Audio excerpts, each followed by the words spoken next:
మన రాయచోటి నుంచి మొదటిసారి గెలిచాడు. మొదటిసారి ఎమ్మెల్యేనే కాకుండా మంత్రి చేశావంటే యువతకు తెలుగుదేశం పార్టీ ఇచ్చే ప్రాధాన్యతని మరొకసారి మీ అందరికీ విజ్ఞప్తి చేస్తున్నాను. ఇంకొక పక్క బడుగు బలహీన వర్గాలకు ప్రాధాన్యత ఇచ్చాం.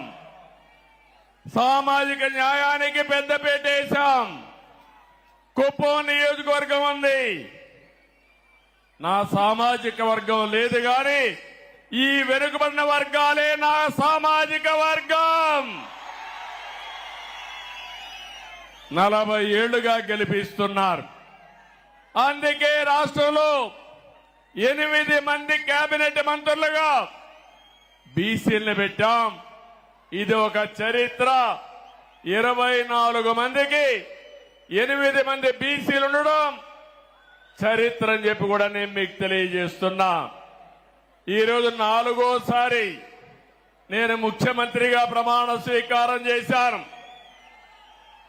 ప్రమాణ స్వీకారం చేస్తానే పోలవరం పోయాను, అమరావతికి వెళ్ళాను, అసెంబ్లీ సమావేశాలు పెట్టుకున్నాం, కేబినెట్ సమావేశం పెట్టుకున్నాం. తర్వాత నాకు ప్రత్యక్ష దేవుళ్ళైన కుప్పం దేవుళ్ళని కలవడానికి ఇక్కడికి వచ్చాను. ఇక్కడి నుంచి ప్రజాక్షేత్రానికి వెళతాను. వెళ్లే ముందు మీ ఆశీస్సులు తీసుకోవాలని, మీ అందరితో కలిసి మాట్లాడాలని, మిమ్మల్ని చూడాలనే ఉద్దేశంతోనే నేను ఇక్కడికి వచ్చాను. నేను ఈరోజు ఒకే ఒక విషయం మీ అందరికీ విజ్ఞప్తి చేస్తున్నాను. నేను మీకు రుణపడి ఉన్నాను. 5 ఏళ్లలో మీ రుణం తీర్చుకుంటానని మరొక్కసారి మీ అందరికీ హామీ ఇస్తున్నా, వాగ్దానం ఇస్తున్నా. అన్ని విధాల అభివృద్ధి చేస్తాను.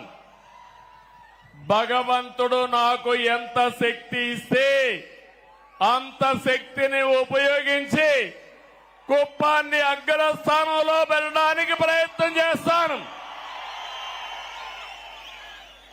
నా జీవితాశయం ఒకటే, పేదరికం లేని సమాజం, జీరో పావర్టీ. ఎక్కడ పేదవాడు ఉంటే అక్కడ ఉంటా, మీకు అండగా ఉంటానని మీ అందరికీ హామీ ఇస్తున్నా. అందుకనే ఒక్కసారి చరిత్ర కూడా మనం ఆలోచించుకోవాలి. 1989లో మొట్టమొదటిసారిగా ఎమ్మెల్యేగా పోటీ చేశారు. ఇక్కడి నుంచి ఇప్పుడే పెద్దలున్నారు, పిల్లలకు తెలియకపోవచ్చు చరిత్ర. నేను ఆ రోజు కుప్పానికి వస్తే నేరుగా పలమనేరు నుంచి ఒకే రోడ్డు కుప్పానికి, అది కూడా సింగిల్ రోడ్డు. టెలిఫోన్లు లేవు, కాలేజీలు లేవు. అందుకే ఆలోచించా, చిత్తూరు జిల్లాలో ఒక వెనుకబడిన ప్రాంతం కోసం నేను పని చేయాలని కుప్పం నియోజకవర్గాన్ని ఎంపిక చేసుకున్నానని చెప్పి నేను మీకు తెలియజేస్తున్నా. 89, 94 మన గవర్నమెంట్ రాలేదు, అపోజిషన్ లో ఉన్నాం, పోరాటాలు చేశాం. 94 నుంచి 2004 వరకు మన ప్రభుత్వం వచ్చింది, అభివృద్ధి చేశాం. ఇప్పుడుండే అభివృద్ధి మీరు ఏ ఊరికి పోయినా, సిమెంట్ రోడ్ను అడిగినా, ఊర్లో వీధి దీపాలు అడిగినా, కాలేజీలను అడిగినా, ఏ అభివృద్ధిని అడిగినా దాన్ని ఎవరు చేశారంటే తెలుగుదేశం అని చెప్పే పరిస్థితిలో ఉంది.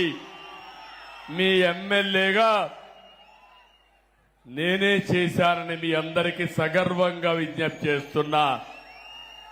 మళ్లీ 2004 నుంచి 14 వరకు అపోజిషన్ లో ఉన్నాం.